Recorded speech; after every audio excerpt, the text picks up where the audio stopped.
je me souviens plein de livres que je lisais quand j'étais petite, puis je comprenais pas nécessairement la même chose que j'en comprends aujourd'hui. Puis je pense que la personne qui a inventé le 7 à 77 ans, bien, c'était très intelligent parce que je pense qu'il y a des livres comme ça qui peuvent s'adresser un peu à tout le monde.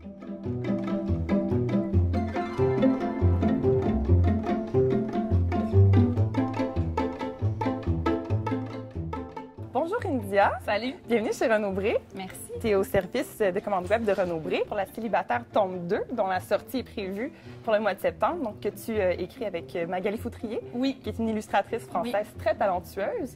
Dans le premier tome, en fait, tu compares le célibat à un western, donc Oui, beaucoup exact. de scènes de combat et tout ça. Et dans le deuxième tome, qui s'appelle La Survivante, Ouais. c'est un crash d'avion. Tu te retrouves ça, le personnage, c'est ça, c'est pas toi du tout. Le personnage se retrouve sur une île déserte. Est-ce Oui. que pour toi, le célibat, c'est une tragédie? Bien, non, mais en fait, pour moi, l'île déserte représente un peu la zone de confort. C'est-à-dire, tu as un crash d'avion à un moment donné, puis là, tu te retrouves sur une île déserte, la solitude, et tu apprends à gérer ton île. Tu as tes petites habitudes, tu apprends à survivre là-dedans et tu développes un peu ta zone de confort. Et pour moi, c'était un peu ça que je voulais exprimer.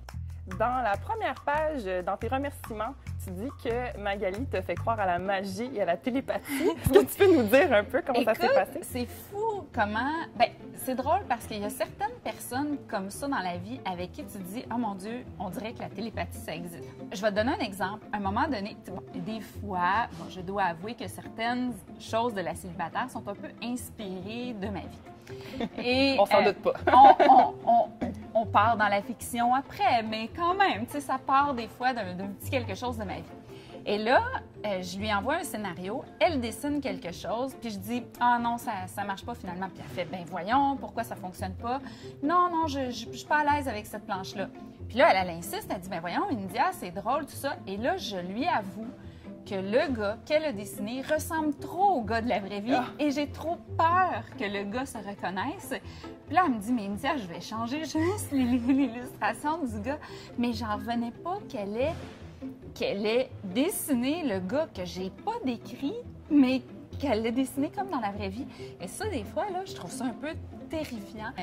Tu sais, on a une façon très organique de travailler qui est même un casse-tête pour les éditeurs parce que nous, on se comprend, puis on est dans notre petite bulle, puis tu sais, les autres ne nous comprennent pas vraiment. Puis on travaille un peu comme en cinéma, c'est-à-dire qu'on ne travaille pas en ordre. Mais moi, j'ai ma courbe dramatique. Puis c'est quand même une courbe dramatique, mais avec des planches uniques ou sur 2 pages. OK. Mais, tu sais, j'envoie pas un scénario avec les planches déjà en ordre. Parce qu'on veut se laisser la chance de, si on a une nouvelle idée en cours de route qui est meilleure, donc, oui, c'est ça. Fait qu'on travaille de façon très, très désorganisée. Puis moi, j'aime ça. La Célibataire, c'est le seul projet que je peux me permettre de faire ça. Ça me donne une immense liberté de création. Avec Magali, Magali est à l'aise de travailler comme ça. Donc moi, ça reste juste du plaisir tout le temps, puis je peux tout le temps peaufiner jusqu'à la dernière minute.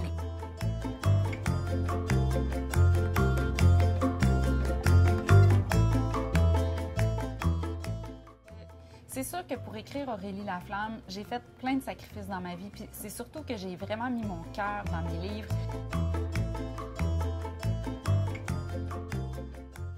J'avais envie de dire quelque chose d'important aux jeunes, que la vie est belle malgré les obstacles.